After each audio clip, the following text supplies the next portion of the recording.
Hi everyone, welcome to another episode of Single and Married with Ezzy. I am really excited to bring today's episode to you. My name is Ezzy Odimoko. I'm a pastor's wife, I'm a mom of three, I'm a daughter, I'm an aunt, I'm a sister, and I absolutely enjoy talking about relationships and marriage, all right? So I use this show, Single and Married, to share tips, practical tips that can help you in your relationship and in your marriage. So I hope that you do find it helpful. If you like it, don't forget to subscribe to my YouTube channel and like the Facebook pages, Instagram, so that you will get notifications whenever I go online. And you can go back and just watch the previous episodes. They are all things that will help you. And I hope, my prayer is just that you put it into practice so that your relationship and your marriage can work. All right. So today I have an interesting topic for you. We're going to talk about conflict resolution. We're going to share a few tips to help you to resolve conflict. We know in marriage there will be conflict, right? There will be conflict. Conflict can arise from different things. You know, you guys have a difference of opinion about anything. It could be small, it could be big, major, minor. That could bring about a conflict. So the question is, how do you resolve conflict effectively so that it does not destroy your relationship? So that's what we're going to be talking about today. And I'm going to share just briefly from my book, Relationship Smart, Love, Courtship, and Marriage for Every Woman. So that's what I'm going to be sharing from. If you don't have it, it's available on Amazon. And as well, my new book, Brighter Days, is also available on Amazon. So I will be sharing with you a few tips to help you to resolve conflict effectively in marriage, right? So if your marriage is going to work, you need to work hard at it. Marriage is not, like kids play. You need to work hard at it. And when a marriage hurts, when a marriage breaks, it's not good for anyone. It's hard, it's difficult, right? So the goal is not, when there is a conflict, the goal is not to win, right? Because when you win and your partner loses, you have both lost. The goal is for both of you to win, and both of you win when you learn the beauty and the art of resolving your conflict effectively. So number one, when there is conflict, right? Number one is spend time together. Okay, when you guys have gone through a conflict, the natural inclination is to distance yourself, right? That's where we start the silent treatment. You're not talking to the person, they're not talking to you. People sometimes even leave the bedroom and they start sleeping on the couch or what have you. And the natural tendency or the desire is to separate, but that's even when you need to make sure you stay in that space, right? So when I say that space, don't leave the bedroom if you guys already share a room together. Don't leave the home or the apartment if you guys already are living together. Force yourselves to stay within your space. The reason for that is when you stay and spend that time together within that space, the likelihood of you guys finding resolution faster is there than when you now take time apart and when you pull away and when you stay apart. Now, that being said, we know that if it is something maybe severely, serious, you may do need to spend time apart, and that is a different thing. That's not what I'm talking about. I'm talking about regular, everyday conflicts that happens in the marriage, right? And the temptation is there for you to, you know what, I'm going to go sleep over at mom's today, or I'm going to go sleep over at my friends today. Resist that temptation and stay put. Stay in your space. Remain in your space. Don't move bedrooms, don't move homes. Just stay in that space so that you guys can force yourselves to spend time together, and you get the resolution that you need faster. And I talked about sharing a bedroom. Now, some cultures I know promote, wife has her own bedroom, husband has her own bedroom. I think that was then. I don't think people do that now. I could be wrong. But if you are going to learn to solve conflicts faster, easier, stay within one bedroom. Okay, use one bedroom. It will help you guys to get closer. It will force you guys to share a space together. All right. And so what I wrote here, even if your mom had a separate room while you were growing up, it's always a good idea to share the same bedroom and bed with your spouse without the kids. Okay, without the kids. Hey, people, if you have kids, so now marriages are different stages. If you have the stage where you still have little kids, right? As soon as that child is, even if they're still a baby, find, if you have the space, find a room, put their cots in their room, have a baby monitor where you can watch your baby from time to time. But it's good to introduce kids to their own room early on, right? Please, please, please don't do this thing of having your kids in the middle, in the bed, and no. Men generally don't like that. Women, we are the ones who, if we could, we will keep the kids for till 12, 13, 15 years in the same room. So don't do that. Transition them early. If you need help, talk with your spouse. You guys find a way to transition your kids early on so that they can stay in their separate rooms and not have to share that bedroom with you, so that you guys can have your separate place where you can be yourself, where you are forced to really reconnect with each other. Number 3, don't bottle up everything. Now, when there's a problem, again, the natural tendency would be to, hold it in, hide it, and just let it stay there and fester.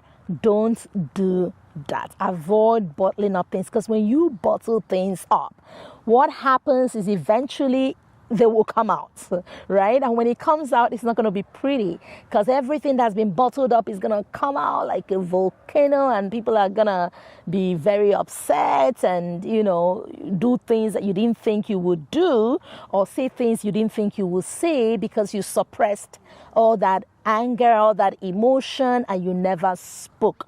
So avoid bottling up things and learn to speak. Right? Learn to share. Learn to, of course, find the right time to say, sweetheart or honey, this thing that you did at this time, I did not like it, right? And this is the reason why. This is how it made me feel. Avoid bottling up things, and that will help you. We're talking about resolving conflict, ways to effectively resolve conflict, everyday conflicts that happen in your marriage, in your home, in your relationship. Number 4, avoid the toxins. What do I mean by toxins? That means things. Now, when people fight in a marriage, right? When there's conflict, you want to be able to conflict in a way that you leave room for resolution. You want to be able to fight in such a way that there's still room to make up. When I say fight, I don't mean fist fight, but if it does get to that, God forbid, you still want to be able to resolve, find a way to come back. So, avoiding the toxins, that means when you fight, avoid name calling, right? Avoid those things that you will say that even after the fighting is over and the argument is over, you just can't take those back, right? When you calling your partner names, you're calling them names that, that are not even in a book. how do you expect, how are you going to be able to take that back when everything is done and over, right? So avoid the toxins, avoid name calling, avoid humiliation, avoid, content, avoid those things. When you say things like, oh, I should have listened to my father. My father told me not to marry you. If you say that to your wife and later you guys resolve, you think she's going to forget that you said your dad told you not to marry her? So things like that, you don't want to say things that you be very, very difficult to walk back from, right? So if it means, you practicing to hold your mouth, finding a way not to say things that will hurt. Because when you are in a marriage, certain things that, the weak points, right, for your partner. But that knowledge should not be used as a weapon to weaponize it and say things that are so hurting that you just damage the person, right? So that's what I mean by avoiding those toxins. Don't do things that will humiliate the person, and never, ever, ever, ever, ever, ever lift your hand on your spouse, right? And those are things you can't undo. Like, you really can't undo, right? Don't call the person names. Don't say things that you want to really crush the person's spirit, because those are very difficult to undo. Number 5, I believe, always apologize with affection. All right? Conflict is sure to come in every marriage, in every relationship. But how do you come back? Always apologize with affection, right? So, yourselves, your wife. Husbands, if you're listening to me, even if it's your wife that, was at fault, it's okay. If she's not coming to apologize, go to her, my love, this and this you did, I didn't like it, but I forgive you. She's your wife, right? She's your wife. You're there to help her, to nurture her, to love her. And when you show leadership in that area, she will even be more able to listen to you and take corrections and not to do that again. Woman, if you're the one listening to me, don't say, I'm going to wait. No. Even if you're not wrong, for peace sake, my love, this thing and this thing, the way you spoke to me, I didn't like it. However, I forgive you. The Bible says to seek peace, right? With every man, as much as lies in you. But especially if you're wrong, you want to apologize. The moment the Holy Spirit prompts you, apologize. I'm so sorry. I'm really so sorry.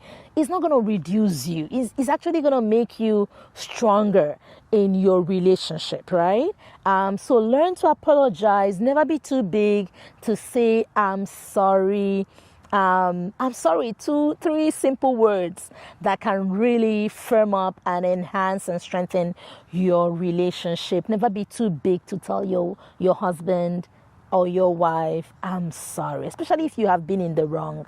It's okay. But when you do say, I'm sorry, don't be that person that throws that I'm sorry from across the room, right? You're just about leaving the door, I'm sorry.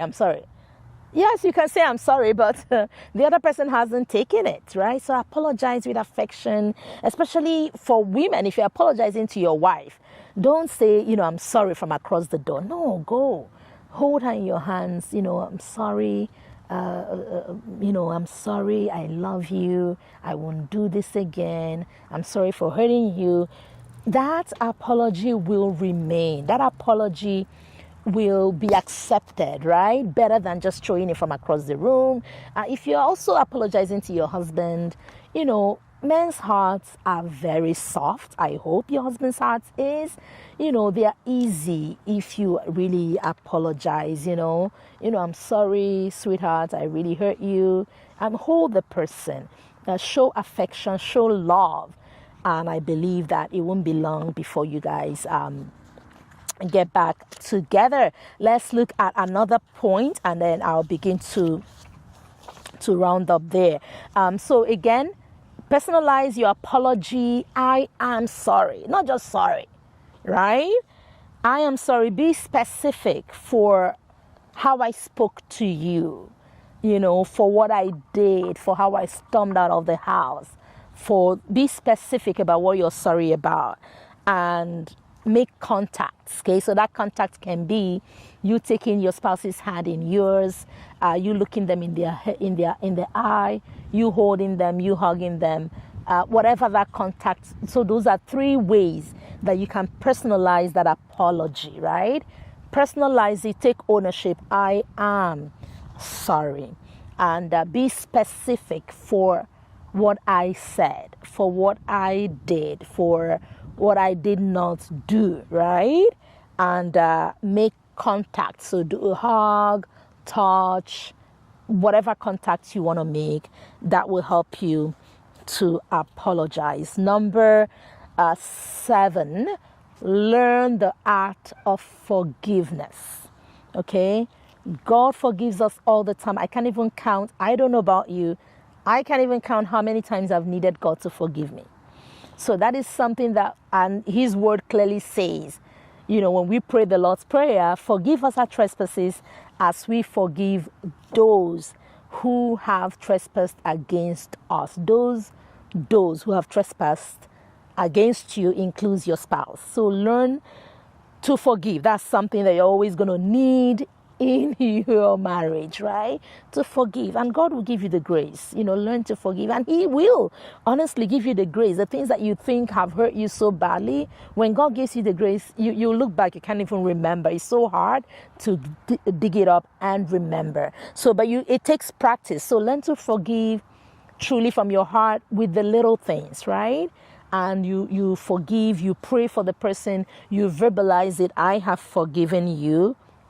Forgiveness is so powerful. It makes us Christ-like, Don't wait for your feelings, right? Make it a choice. I choose to forgive you. And God will help you, and your feelings will follow those choices. And with time, you may still remember, but with time, it won't have that deep feeling, stinging feeling that you have, right? When you think of what that person has done for you. We're talking about conflict resolution, how to resolve conflict effectively. Maintain privacy. Privacy is everything when it comes to conflict. When you guys quarrel, it's not for the whole world. It's not for all your friends. It's not for all your family members, right? When there are issues, the more people you bring into it, the more complex you're making your problem, right? So, as a rule, problems should be dealt with those who have the ability to help you resolve it, or the person with whom you have the problem with. So if the problem is between you and your husband, why are you bringing in your friend? Why are you bringing in your auntie? Why are you bringing in your mommy, right? Is your mommy going to be able to solve it effectively for both of you? If so, great.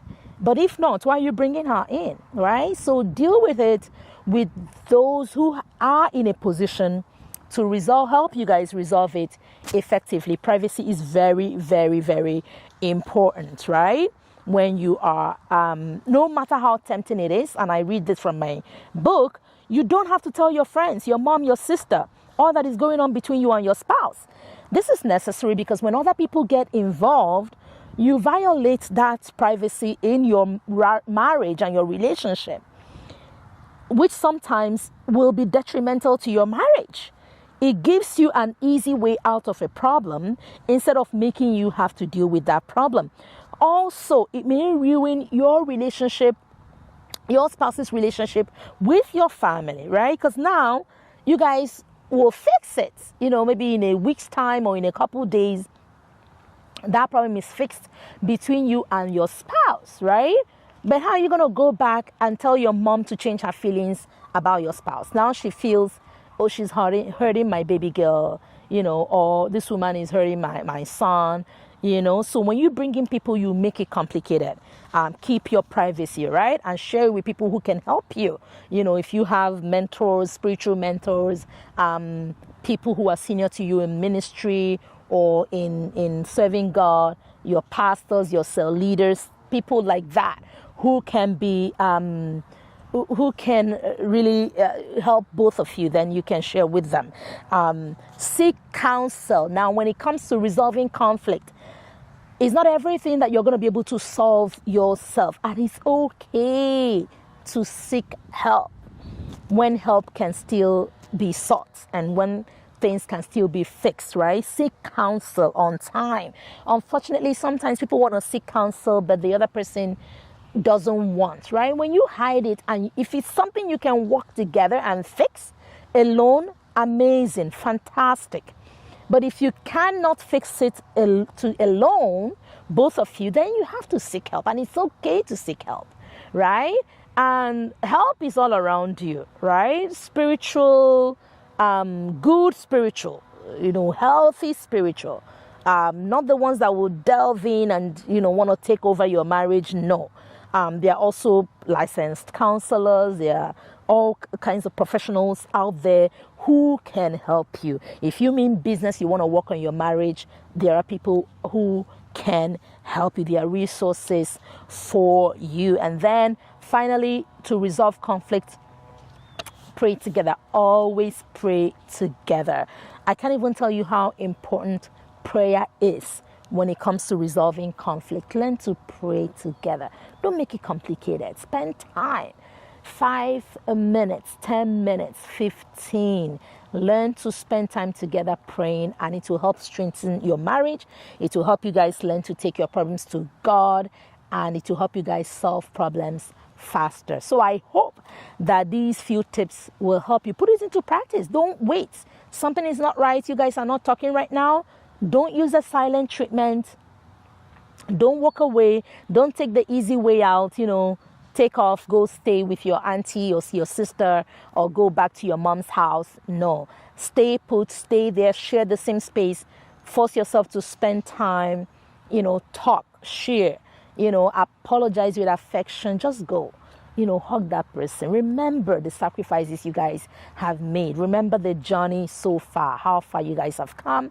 And I know that if you take a few of these tips and put into practice, it will help you come back stronger together. So I hope these few tips have helped you. If you really enjoyed this video, don't forget to share, to like it. Don't forget to go back and watch the past episodes. There's always something for you there. And the Lord bless you, and we'll see you next time. Bye-bye.